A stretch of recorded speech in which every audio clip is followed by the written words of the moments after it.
Well, friends, now good afternoon to you once again.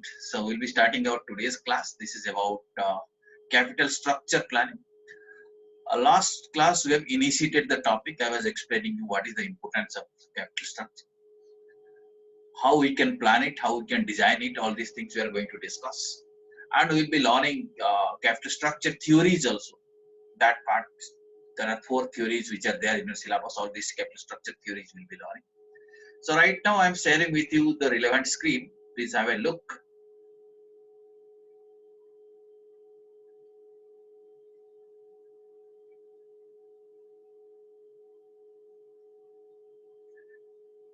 I think screen is visible to you.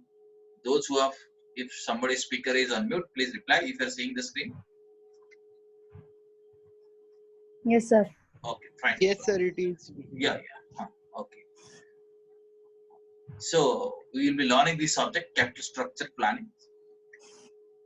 Okay. Last class I was talking you. It is a very tough task. Tough task means capital structure have various kinds of components. We need to balance it.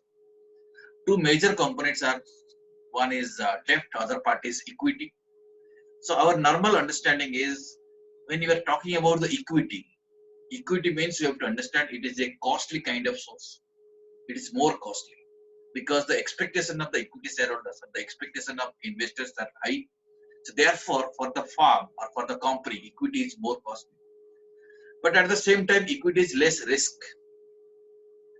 Okay, why equity is less risk? Because if suppose firm is not incurring any profit, then nothing has to pay to the equity shareholders. But whereas debt involves a kind of risk, whether you earn profit or you don't earn profit, that doesn't matter. Irrespective of your profit, you have to pay money to the debt holders. So debt, it brings a kind of fixed commitment. Debt comes with a kind of fixed cost. But debt is less costly. There are various reasons why debt is less costly. First of all, expectations of the debt holders are relatively less because they are taking less risk. Okay, they are taking less risk. For the firm, it is more risk.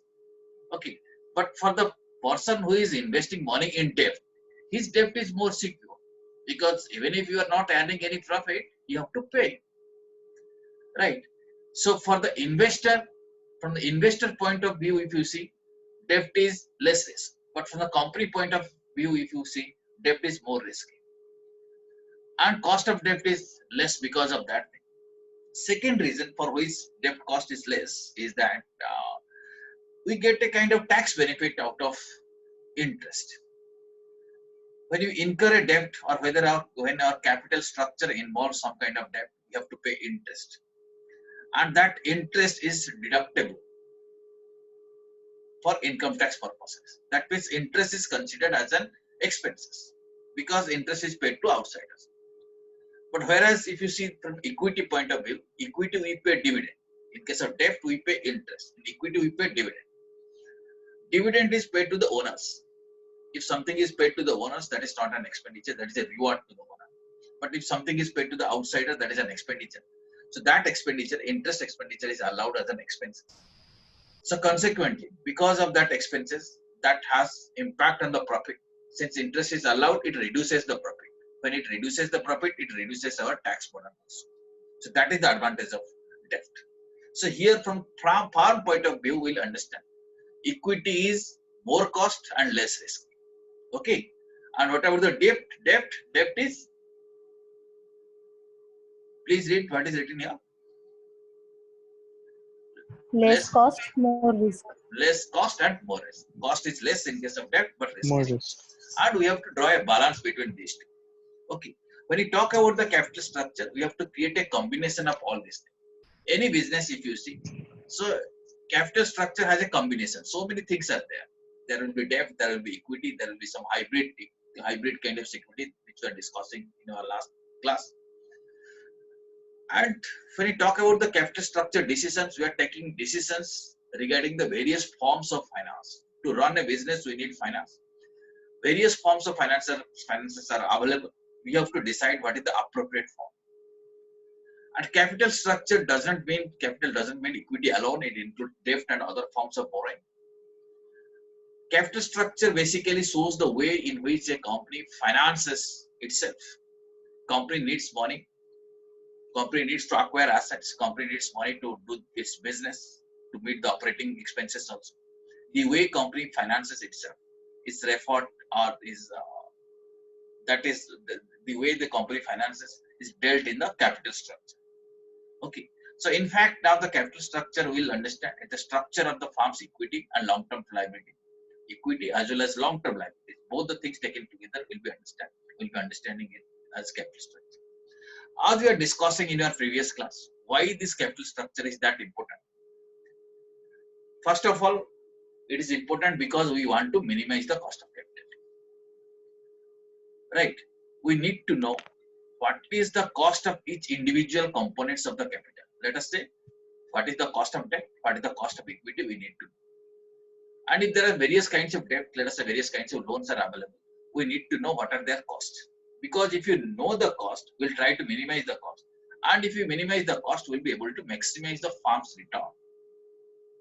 So that is one of the reasons. Every company would like to minimize its cost and maximize the return. Because if we maximize the return, we'll be able to maximize the wealth, which is the ultimate objective of financial management. And through that only, we'll be able to maximize the value of the firm. We'll be shortly learning the concept of value of the firm. And in order to attain that objective, that is wealth maximization or value maximization, we need to minimize the cost of capital. Therefore, we need to plan capital structure very properly. And you will be also appreciate that the ability of an organization to perform well in the market depends upon the efficiency of its capital structure. If capital structure is efficient, other things be remaining unchanged, that firm will be earning more profit. Okay, because as we know, many things are dependent upon the market. Your sale price is largely dependent upon the market. Your purchase cost, etc., largely depend upon the market. But if you can manage your capital structure substantially, it will affect your overall cost, and consequently, you'll be able to maximize your profit and maximize your wealth and maximize your value of the firm. Okay, this is the definition. James C. Barnard has given one of the definition, which is the relevant definition. I feel that definition says about the capital structure. Can some of you read this definition? Some of you, please. The mix of a firm permanent long-term financing represented by the debt, preferred stock and common stock equity. Okay. Here what Mr. Barnard focuses here is that this is again about long-term finance. Okay. And when we are learning capital structure, we will be learning about the long-term finance. That means current liabilities part, right now we are not studying. Okay. We are learning about long-term finances. It is a mix of permanent long-term financing, which is represented by debt. It may involve debt. It may involve preferred shares. Therefore, it says preferred stocks or common stock or equity stock. All these things are included here in the capital structure. Okay. Common stock means? Common stock means equity shares. Okay. Common stock means equity shares. Okay. It is common. Means everybody has all equal right. Well, now coming to this theoretical part about type of capital structure. This is again a theoretical issue. We need to understand what are the various types of capital structure. Then only we can interpret, we can refer a particular company by looking at the capital structure. We will be able to understand what kind of capital structure it is. First one is horizontal structure. As you know, in horizontal structure, what happens? The capital structure consists of what? Can you tell me? Zero debt. Zero debt. Zero debt means equity. So all equity firms or zero debt firms have this kind of capital structure. That is called horizontal capital structure. Okay. If you see the capital structure, it will be containing only equity. You can find rarely, not rarely, many companies also you can find out all equity firms. When you start the business initially, normally the business may not have any debt. You have only equity only. Right. That is called as horizontal capital structure. Now coming to vertical capital structure. In this capital structure, what happens? If you look at their balance sheet, you will find out a small amount of equity. Amount of equity is relatively less. There might be preference capital, there might be debt, but this preference capital and debt are more than the equity. Okay, additional preference share, additional debts are there. There might be small amount of retained earning also. Since equity is less, normally what happens, the dividend payout ratio is high. Dividend payout ratio means how much dividend we pay per share. Now equity is less. Now you assume, suppose farm is having more profit. So after paying interest, after satisfying the debt holders by way of interest, whatever money is left out, that has to be distributed to the equity shareholders. Is it not? And the equity shares are limited in number. Therefore, dividend payout ratio is high. So in a vertical capital structure, dividend payout ratio is high. Okay. And because of this lesser component of the equity capital, it is vulnerable for hostile takeover. Somebody may acquire the equity, it may take over the company also. That possibility is also there. Okay, because equity portion is very small. So this is about vertical capital structure and horizontal capital structure also we have discussed. Okay, let's move to the next part. That is called as pyramid shaped capital structure. Okay, friends, I repeat, in between, if you want to ask some questions, please unmute your speaker and ask. You have to unmute, and then only I'll be able to listen to your voice. Okay. Now, pyramid shaped capital structure. Here what happens, as you see in the picture also, equity is more.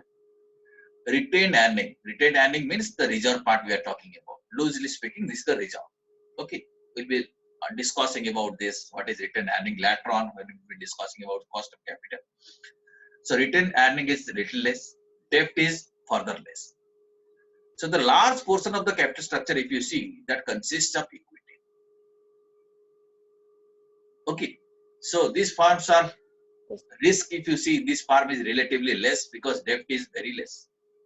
So these farms are less risky, equity is more. You may say these are a kind of conservative capital structure because these farms are not taking any high risk, managing with very low debt. Okay, so this is called as pyramid shaped structure, right? Then there is one more possibility. We call it as the reverse pyramid shaped capital structure. And as you can see, equity portion is little less, retained earning is more than that, and debt is more than that. So since debt is more, this farm takes more risk. More debt means more fixed cost. That means even if there is no profit or there is loss, you have to pay the interest. So that is a kind of fixed commitment. And because of this kind of fixed commitments, there is a possibility that farms may collapse. Farm has to face this kind of consequences. Okay, so that is the risk, reverse pyramid structure. So now, friends, we have discussed 4 kind of capital structures. Can you repeat what are these kind of capital structures from the beginning?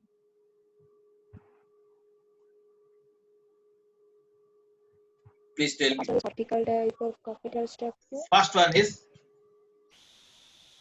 Horizontal capital horizontal, then vertical, Vertical. then Vertical. pyramid, Pyramid shape. then Reverse pyramid shape. reverse pyramid. Okay, types are not that important, but what is important is that we have to understand what consists of that capital structure. Like again, I repeat, horizontal means all equity. Vertical means less equity but more debt.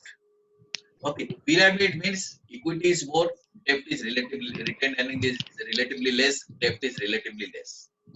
And reverse pyramid is the just opposite of the pyramids. Okay, so many questions can be asked, giving you various data, explain what kind of capital structure it is having. Pyramid structure, 4 options can be given. Okay, several questions or several permutation and combinations can be made out of this structure, and questions can be asked on this area. Okay, so just have an idea. You need not write anything because the slides will be shared with you. Just listen, and if in case you are having any query, just ask me. All these slides will be shared with you on daily basis. So don't write anything unless you feel something is extremely important for you to write. Just watch this video and we will be discussing. Now we'll be discussing about the significance of capital structure. We need to understand why capital structure we are discussing, why at all we are learning a chapter on capital structure. Is it that significant? So point wise, if you discuss, it reflects farm strategy. Farm may have different kind of business strategy, and capital structure helps in attainment of that strategy and achieving the goal associated with that strategy. With a perfect capital structure, it is possible to attain the kind of growth which is expected. Right? If you change the capital structure, so immediately what is affect, the overall cost of capital might be less, profitability might increase, and very quickly you may be able to attain the growth which is expected. So by looking at the farm's capital structure, we'll be able to plan for the growth of the farm. Or farm can decide the strategy and accordingly modify its capital structure. That is why it is significant. It also indicates the risk profile of the farm. As you know, the moment we take debt, we are taking more risk. Okay. By seeing the capital structure, by seeing the balance sheet of the farm, we'll be able to understand the risk profile of the farm. How much risk the farm has taken, we'll be able to understand it by seeing the balance sheet and seeing the capital structure. Capital structure also acts as a tax management tool. As we are discussing right now, interest is tax deductible. That means for the purpose of computation of income tax, interest is a deductible expenditure, whereas dividend is not an expenditure. Therefore, if you change the capital structure, a particular cost of capital becomes tax deductible. Consequently, it reduces my profit and consequently it reduces my tax. So by taking a debt, I will be able to minimize my overall cost of capital, number one, and I will be able to reduce my tax burden also. So capital structure is important because it can also act as a tax management.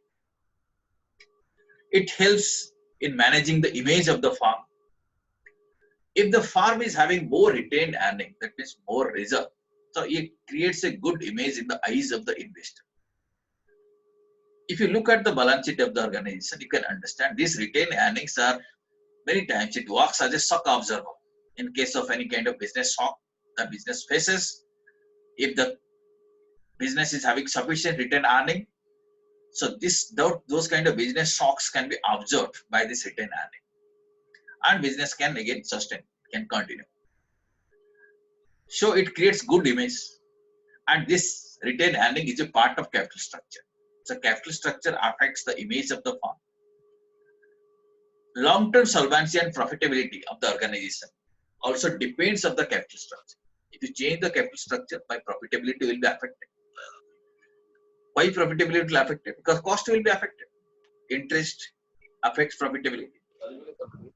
And solvency, whether in long term firm will be able to maintain its solvency, that also can be decided by capital structure. More debt means there is a possibility of firm becoming insolvent unless sufficient cash flow is there. If there is sufficient cash flow, then no issue. But cash flow is less, but debt is more. It affects the solvency. So this kind of indication one can get from the capital structure. Capital structure also helps in overall ranking of the firm in the industry. Suppose in a particular industry, everybody is managing in one style, same kind of industry, and one particular firm is having a better, or it's a very efficient capital structure, optimal capital structure, then naturally the rank will improve. That firm which is having optimal capital structure or the best capital structure will be able to maintain its profitability, and it will be able to. Yeah. So, Please. hello. Yes. Sir, Please. through optimal capital structure, matlab? Yeah, I'll be coming to that. What is that optimal capital structure? We'll be discussing in subsequent few slides. We'll be discussing. After understanding the significance and other issues, we'll be able to decide what is exactly the meaning of optimal capital structure. But right now, you understand when you're saying optimal capital structure, I'm talking about the best possible capital structure. Okay. Right now, you understand it means the best possible capital structure. मतलब उससे और better नहीं हो सकता. Right? You are managing the capital structure in such a way that it will give you the maximum return. ठीक है? But we'll be understanding that thing. We'll be discussing what is optimal capital structure very shortly. Yeah, this also we are discussing in our previous class, and your study material there is a discussion on this part also. This is about discussion of capital structure and financial structure. What is the difference? Last class also we are deciding, if you look at the balancing, why you are again and again I am referring to the balancing, because if you look at the balance sheet, that shows the position of the business. And in the balance sheet, if you see all these assets, whether current and non-current assets, they are actually shows the position of the business at a particular point of time. That is the position of the business. And though all those assets are financed by some money, right? The source of finance is shown in the other part of the balance sheet. Other part means where equity and liabilities are stated. That means equity and liabilities are in fact the sources, and these sources are applied for acquisition of assets. Right? Understood? So when we refer to the financial structure, I am referring to all components of the finance. All components means the entire thing through which I am collecting money. So all sources of finance includes equity, equity capital, retained earning, long-term finances and short-term finances also, temporary borrowings. Okay, including our sundry creditors, cash credit, all these temporary finances, everything is included in the finance structure, because through those sources, organization is managing its finance. Right? It consists of all assets, all liabilities, capital. Assets are financed through capital. Okay, but when talking about capital structure, it covers only long-term sources. Right? So that means financial structure covers long-term as well as short-term sources, but capital structure covers only those long-term sources. Meaning equity is definitely long-term because it is permanent, it is perpetual. Right? Long-term debts, preference share capital, and other return earning, which have these long-term characteristics, that forms a part of our capital structure. Right? Yes, Are you sir. getting? Yes, sir. Okay. Yes, sir. Capital structure relates to long-term capital deployment for creation of long-term assets. If I'm creating a long-term assets, normally I use my capital structure. But if I'm creating some short-term assets, that can be managed with my some kind of finance, short-term finance sources also. So that means, again I repeat, that means this financial structure is broad and capital structure is the core element. The essential element within the financial structure is what? Capital structure. Okay, so capital structure is the core element and financial structure is the broad element. Okay, there is a possibility in some organization, there is a possibility that the finance structure and capital structure can be same if it doesn't have any long short-term liability. If the firm doesn't have any short-term liability, then what will happen? Capital structure and financial structure both are same. Right? Understood? Yes, sir. Okay. Okay. And Yes, sir. this capital structure, that means the source of this long-term finance, can be used both for current assets as well as non-current assets. There is no problem. If you're having capital, there is no short-term liability. Entire capital structure can be used to finance your current asset as well as non-current assets. But on the other hand, it is not advisable to use some short-term sources for long-term assets. Meaning, to buy a non-current asset, you should not use any short-term source. That will create asset liability mismatch. That concept you have to understand. Are you getting my point? Yes, sir. Long-term finance, that means capital structure, can be used for short-term sources, short-term assets. Okay, suppose you don't have any current liability, only you are having capital, and that is same as financial structure. Okay, by using that thing, you can manage your business. Okay, short-term assets can be financed through that. There is a sundry debtors, but there is no sundry creditors. It's okay.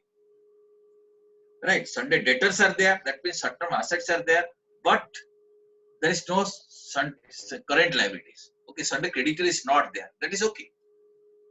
Sunday debtor is there. Money is receivable, but money payable is not there. But reverse is dangerous. Reverse creates a kind of mismatch. If there is Sunday creditor, but Sunday debtor is not there, that means what? Okay, that means you got a short-term liability, isn't it? And always you have to see that the current liabilities, okay, if there is a current liability, if there is a matching amount of current asset, then also it is fine. And also you have to keep one thing in the mind. Current assets can be financed through long-term capital. That's not a very difficult situation. Okay, but if the long-term assets or non-current assets are financed through current liability, then that is a problem. That means you are borrowing a temporary loan and using it for long-term assets. You are buying a plant, but using your cash credit loan. That is a dangerous situation. That aspect you have to understand. Are you getting my point? Are you getting my point? Yes, sir. Okay. Now you see, is this picture clear to you? It may not be that clear, but this is actually it's a real balance sheet of a company I am showing you. Right? On the top you are seeing the So can assets. it be zoomed? It is already in Zoom WhatsApp. But can you read the main headings? This is assets. Can you read it? No, sir. Actually, not visible at all. Non-current asset. This is assets, then non-current assets. This is how the balance sheets are represented. This is an Ind AS compliant company. Therefore, you see assets are top and equity and liabilities are at the bottom, right? But normally, in a company where Ind AS is not compliant, you can find equity and liabilities at the top, assets are bottom. If the company is complying Ind AS, then this is the structure. This is the structure of balance sheet. This part will be focusing equity and liabilities. If you see this part, you see equity. Under this, you could see equity capital, okay, other equity, and all this long-term non-current liabilities. This part will be called as capital structure. Only this part. Okay, that means broadly equity and non-current liability. This portion will be calling it the capital structure. But the entire part, if you see, this will be called as the financial structure. This is financial structure. This entire structure is used to finance these assets. Here it is non-current asset, here it is current asset. This side is equity and liabilities, but liability has got two parts, non-current as well as current. Okay, so this is capital structure, this is financial structure. And some companies, this part may be zero. If current liability is zero, that means company is managing entirely with capital structure. At capital structure and financial structure is the same. Right? Okay, understood? Yes, sir. Yes, sir. The slides will be sent to you. At that time, you check it once again, whether you are understanding it or not. Now, friends, there are various factors which influence the capital structure. Quickly, we will be covering this theoretical part. One is corporate strategy. Different companies have different kind of strategy. Your debt equity ratio, management control levels, whether the management wants to take more risk or doesn't want to take risk, all these things will affect your capital decision, capital structure decision. If the company wants to take more risk, it can go for more debt. If it doesn't want to take more risk, it has to rely on the equity. Right? So like this, corporate strategy affects or influences the capital structure. Nature of industry also matters. Some industries are highly capital intensive industries. They need more capital. Okay. And from the beginning, it is very difficult to arrange debt finance for that kind of industry. Suppose you want to put a huge steel plant. Initially, to start with, it will be difficult for you to arrange debt. You may get equity. You may call for public money. Right? So therefore, your capital structure will depend upon the nature of industry. Only when plant gets started, you can offer security and you can get debts. But till that time, you have to manage with it. and your current and past capital structure. That is also relevant for deciding your future capital structure. If the business is at the beginning stage, that is pioneering stage, you have just started the business, in that case cost of capital is usually high. People do not normally interested to invest in your business, so cost of capital is high, so more equity is to be used. At the expansion stage, when you started expanding your business, initial days are over. In that case, you can use leverage, meaning you can lever your capital structure, you can introduce some debts. And finally, at the stagnation stage or stabilization stage, you can introduce further more capital, further more debt, so that overall cost can be minimum. That means beginning you have to be more equity, and further there can be more debt. As the business grows over a period of time, so debt percentage in the capital structure normally increases. Okay, so these are certain things which influences the capital structure. And the process of planning or designing capital structure will be learning that usually gets started from the very beginning. Okay, we have to understand this fact that we should not wait to a later stage to start our capital structure planning or designing. It has to be started from the very beginning. The day one, we have to start the capital structure planning. Achha. Now the concept of optimizing capital structure first we will discuss. Mind you, this is not about optimal capital structure. What is optimal capital structure? I will be discussing after some slides, or maybe next class we will be discussing that. What is optimal? But to reach that optimal capital structure, we have to optimize our capital structure. And here I am discussing about how to optimize the capital structure. Optimize capital structure means ensuring a kind of optimal capital structure. Okay, that means you will create a capital structure. You are attempting to create a kind of capital structure with least cost. Okay, best capital structure with least cost. If you are attempting to do that, then you can say you are optimizing your capital structure. उसके नीचे आपको और कहीं से capital नहीं मिलेगा. Okay, okay. Now what is optimal? I'll be telling you subsequently. Right. But now you understand these are some features of optimal capital structure. Okay. Now, first feature is that up to this, is it clear? Yes, sir. Have you understood up to this? Yes, sir. Friends, today we'll be covering this theoretical part. Maybe tomorrow, maybe some part, theoretical part, then we'll be covering into the capital structure theory. But today, entire thing will be theoretical. And maybe after 3.5 minutes, we'll be closing our session. Again, we'll catch up tomorrow, exactly at 3:30. Okay, tomorrow again 3:30 Sure, we'll sir. catch up. Okay, till that time, video will continue for another 3 minutes and 40 seconds. Till that time, let me explain you this. Tomorrow we'll start from here onwards. Now, this is about features of optimal capital structure. Now, you are asking about what is optimal capital structure. Not only cost, if you see all these points are there, or all these features are there, we can say that capital structure is optimal. First of all, maximum use of leverage at minimum cost. We'll always try to have the capital with least cost, right? And maximum use of leverage. When the moment we create leverage, when I say leverage, that means I'm telling to create a combination of debt and equity. The creation of combination of debt and equity is called as leverage. Okay, I'm levering the farm means I'm introducing debt to my capital structure. Okay, you might have heard it's a levered farm. Levered farm means there is a debt in the capital structure. If there is no debt, we call it as the unlevered farm. All equity farms are unlevered farm. Okay, and the levered farm, normally what happens, growth rate is high. Those companies grow at a higher rate. In case of levered farm. Okay, and levered farms profitability is more. So if there is higher profitability because of capital structure, we can say that is one of the features of optimal capital structure is attained. Okay, understood? How it will be more profitable?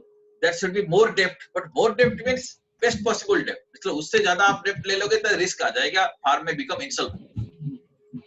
So keeping your solvency position intact, the maximum debt if you are using, that is called as properly levered, and consequently it will bring profitability.